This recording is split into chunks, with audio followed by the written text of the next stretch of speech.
बाल विकास एवं बाल मनोविज्ञान के महत्वपूर्ण प्रश्न।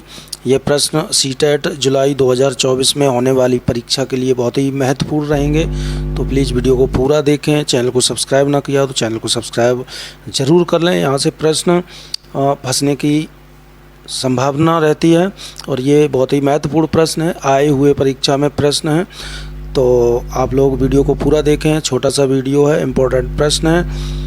तो शुरू करते हैं। पहला प्रश्न है कि बच्चों की उच्चतम संभावनाएं किस में विकसित होती हैं। ऑप्शन नंबर ए है समर्थन और प्रेरणा से, ऑप्शन नंबर बी है पर्यावरण और सामाजिक संबंध से, ऑप्शन नंबर सी है स्वतंत्रता और स्वास्थ्य से, और ऑप्शन नंबर डी है उपयुक्त सभी से। तो बच्चों की जो उच्चतम संभावनाएं होती हैं वो सब विकसित होती हैं इन सभी में, तो इसका सही उत्तर हो जाएगा ऑप्शन नंबर डी, उपयुक्त सभी।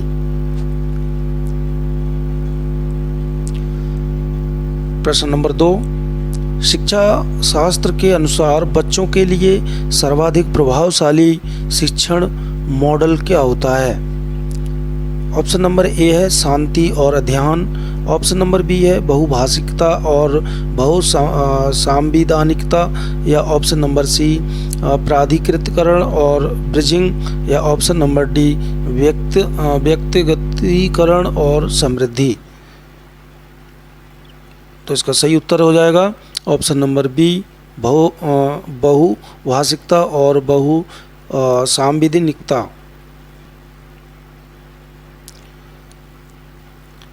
प्रश्न नंबर 3 है बच्चों की शिक्षा शास्त्र में मूल आवश्यकताएं क्या होती हैं।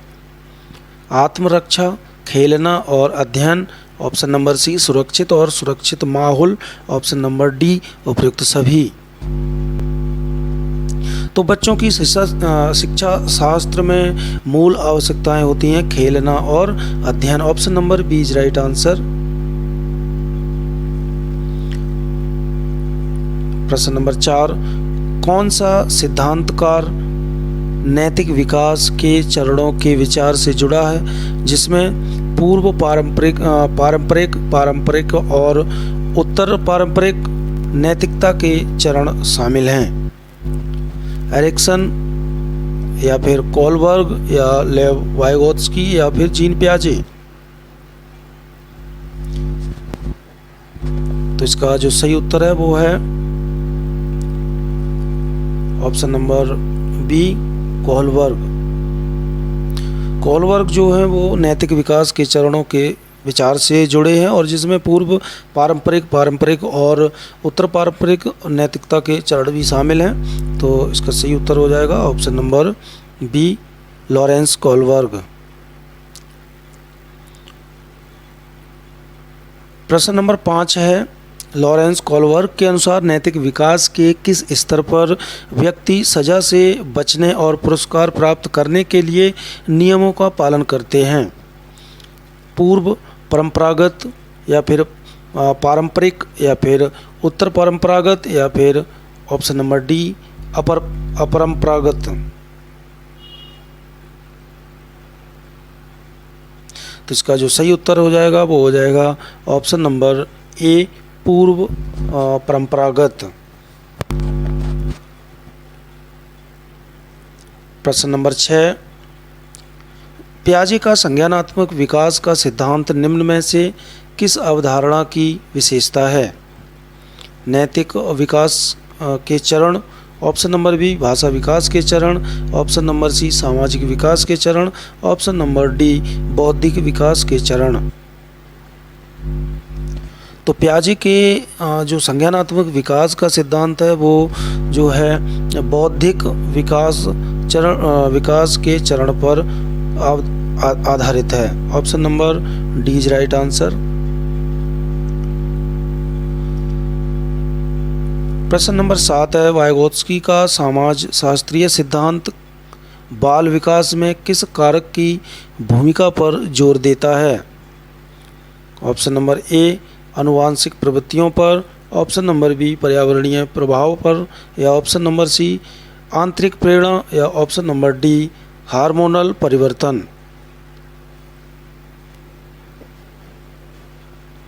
तो वाइगोत्स्की का जो समाजशास्त्रीय सिद्धांत बाल विकास में जो भूमिका पर जोर देता है वो है ऑप्शन नंबर बी, पर्यावरणीय प्रभाव पर।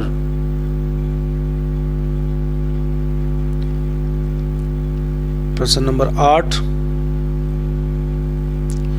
निम्नलिखित में से कौन सा कथन शिक्षा के संदर्भ में समावेश शब्द का सबसे अच्छा वर्णन करता है?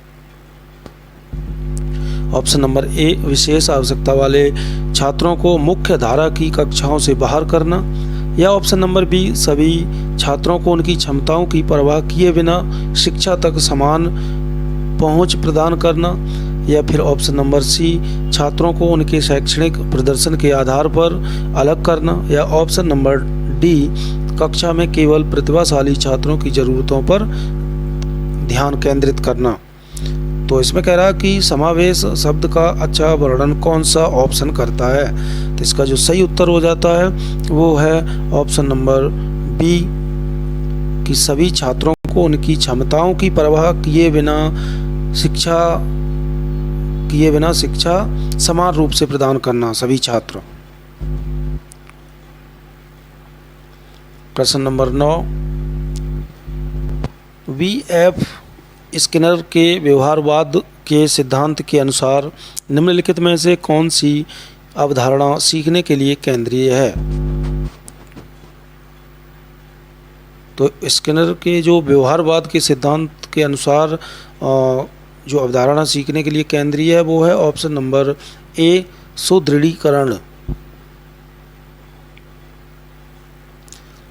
प्रश्न नंबर 10, छोटे बच्चों में सामाजिक भावनात्मक विकास को बढ़ावा देने के लिए निम्नलिखित में से कौन सी रणनीति सबसे ज़्यादा प्रभावी है?